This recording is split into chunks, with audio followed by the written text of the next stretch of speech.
Hello, beautiful people. Oh my goodness. So let's see. Today is day 18. And so whether it's day 18 for you, or it might be day 3 for you, or day 1, it doesn't matter. We're so excited you're here. And as part of my glow up today, I was like, I need to do something a little different. I need to wear a happier color. It is my favorite kind of day. Today it's a wrinkle-free day, with all the cloud cover.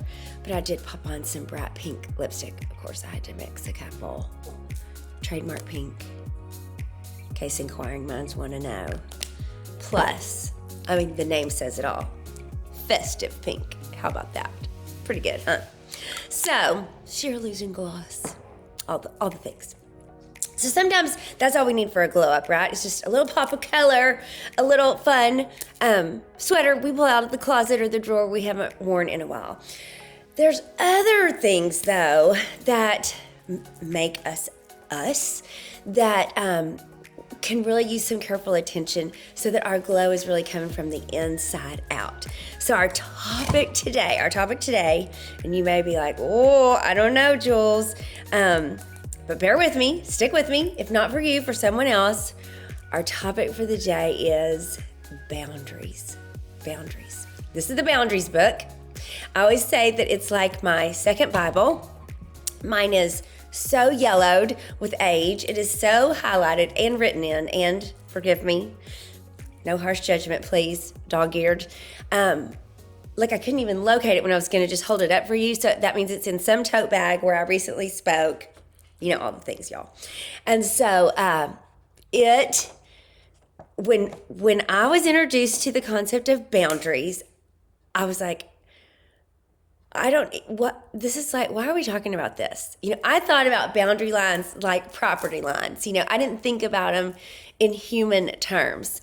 And so this could really apply to you, especially depending on how you were raised or different bosses that you've worked for, etc.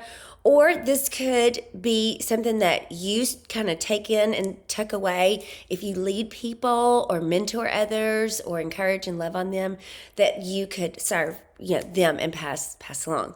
So what's always astonishing to me, you guys, is when I get caught off guard that, oh God, I could have a boundary with this. This doesn't feel good to me. Actually, it just happened recently even. And it was someone I really respect. And it wasn't, I think what's always interesting for us is if something isn't offered to us as, hey, would you like to, or would it be okay with you if, but when it's presented as, this is what is happening. And you're kind of like you are rocking along, and then all of a sudden you're kind of like, boing. Oh, okay. And so especially sometimes there can just be the element of surprise, but there can also be this that does not feel safe to me. And so that's what we want to learn to listen to. So I want to qualify, and I went over my notes with my girlfriend Jayla that y'all have seen on this channel before, licensed therapist, life coach, such an amazing counselor. So that I was making sure I was hitting all the highlights, but because in only a few minutes you can only do so much. But this is such a healthy practice for us as part of our glow up for the inside out. When to say yes, when to say no, when and who we want to let into our space, because we get to pick. And so boundaries are not. We're not talking about boundaries for you so that you could make somebody else do something or, control others or a situation. Boundaries are to make sure that you know what you need and want so that you can use your voice to let others also know what you need and want. Now, they may or may not want to participate. But regardless, you have empowered yourself, owned your voice, and shared, right? So then if they choose not to participate in the way that you are asking, we're faced with another decision about our boundaries, right? So that's one thing. It's never to, let me put my glasses on so I can make sure. It's never to try to make other people do something. It's really about your own well-being. Okay, so that's always the shocking part to me when I'm sideswiped or caught off guard. I confess, as a recovering everything, that my first thought is not always, well, let me think about what would be best for me, what would be healthiest for me. I can still revert first into people pleasing or deferring to the other person as though they were more important. Okay? Now, why in the world can things like this happen to brilliant people on the planet? So maybe we just didn't know about boundaries, until later in life, or maybe until now, this video.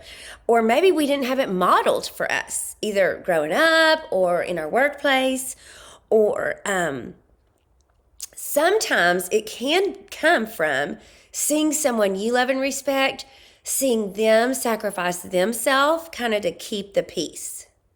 So you can kind of take that on as, okay, I guess that's what I'm supposed to do too, because that's what you're seeing modeled. And so, that's why we always say more is caught than taught. So it's not always do what I say, right? People are going to do what you do. And so we all have a bunch of eyes watching us, right? We do. And so we want to make sure we're modeling healthy behavior, not just for us, although it starts with us, and then for the benefit of others. So this is the best example I can give you. And I remember watching this movie for the first time, you guys, and it just, there were so many emotions back when I didn't even know how to name them. I felt anxious. I felt grieved. It was funny, but it was not funny to the person it was happening to in the movie because I was relating to her. It was insightful. It was all truth with a capital T. So how many of you have seen the movie Runaway Bride with, you guessed it, Julia Roberts? And one of the things you may recall is that as she was dating people, if they would meet for breakfast or brunch, she would always, like eggs, pancakes, bacon, whatever. And they would always say, well, how would you like your eggs? And she would defer to her boyfriend of the time and say, well, I'll have mine however he's having his. Okay, so then that became a big joke over the course of the movie, like, you don't even know what kind of eggs you want. You just always order whatever whoever else is having. And so at the end of the movie, what was so impactful is she went to the diner by herself and she ordered like 12 dishes of eggs. We got poached, boiled, hard-boiled, Benedict, scrambled, fried, like you name it, over easy, all the things. And she ate from each of those plates, deciding what she loved the most, what she wanted, what tasted best to her.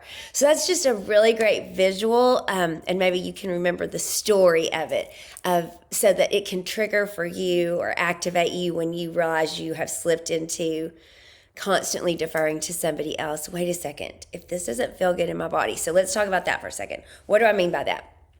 Some people may get a weird feeling in your gut, like, that didn't feel good. Some of you might just kind of get like the little hairs on the back of your neck raise up. For me, this is a weird thing, but it feels like my ears are filling up with water when I start to realize, oh, this is not about me. I'm not really being considered in this. Like, I'm just being required to show up, right? Or whatever the case may be. So there will be different ways that you might get kind of jittery. So observe that, let your intuition lead you. She will lead you well. Listen to yourself, connect with your body, like we've talked about, underneath your rib cage, here on your décolleté, tilting your head down. Okay, body, where am I feeling the stress? So that you can get in touch with your body, drop down out of your mind, and listen to this. This is a really great, the 3 L's. So as you're processing through a situation where you might want to use your voice about boundaries, what do I love about that situation? What do I want to leave behind about that? And what do I want to learn from that? It will be uncomfortable for you if you're just starting or you're like me and you're kind of in process. It's not going to feel natural because you might have had a lifetime of boundarylessness. Okay, so it's not anytime we start a new habit or a new workout routine or a new anything, right? It's not going to just feel like the most normal, comfortable thing in the world. And if you get pushback, it will usually be from people who have been benefiting from your lack of boundaries.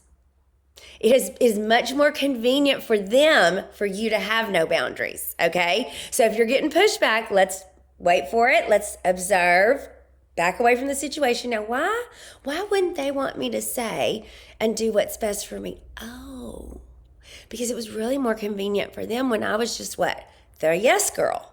Or the no questions asked girl, or whatever, right? Okay, last thing. If you're new at this, at the boundary thing, your brain could be thinking two things. Number one, well, I don't want to hurt somebody's feelings by exercising my boundaries. Or number two, this feels like it's selfish for me to have boundaries, when they've already said what they want or need. Right? But why are they the king or queen and not you? Why are we not all equally and the same, right? If they get to say, you get to say. And I always laugh at that whole, it may feel like it's shellfish because, look, I said it, selfish. I always think of that have y'all seen that little short movie about, I think, is it Marco the shellfish? I don't want to be a shellfish. So, but that's one of my, I'll hear myself thinking, oh God, but I don't want to make it uncomfortable for them. While I am eyeball deep in uncomfortableness for me, my body is giving me every warning signal. Alert, alert, this is not feeling safe for you. And yet I'm still deferring back to them. So that's the recovering part, right? That's me being still in recovery.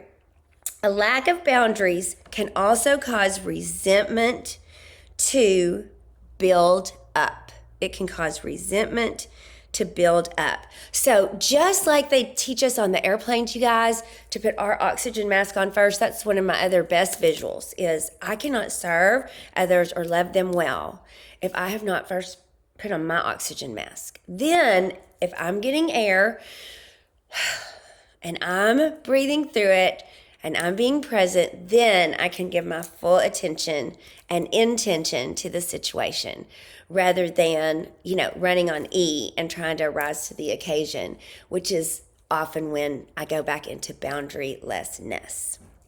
So I wish you were sitting right here in my living room so we could be knee to knee, toe to toe, and I could hear your thoughts about this. Can you see how implementing some new healthy boundaries for you could really help you glow up from the inside this year? Or do you have it down? Would you leave some comments about, gosh, these are some of the tips and tricks I've learned that really help me. And for those of you that are so direct and you just have no problem, or you're so direct, but it is blanketed in warmth and love so that it can be received so easily, rounds of applause. We love that because we love to be around healthy people, and we are healthy people in the making, right? It's just some of us had different things that you were exposed to or you walked through and experienced. And so if nothing else, maybe this will serve as a reminder to you that you are the most important person to make sure that you are grounded and breathing and centered and have an awareness of what your needs and wants are, because they are just as important as the person across from or next to you. I hope this has been a blessing. I can't wait to read your comments. Happy day 18. Mwah. See you tomorrow.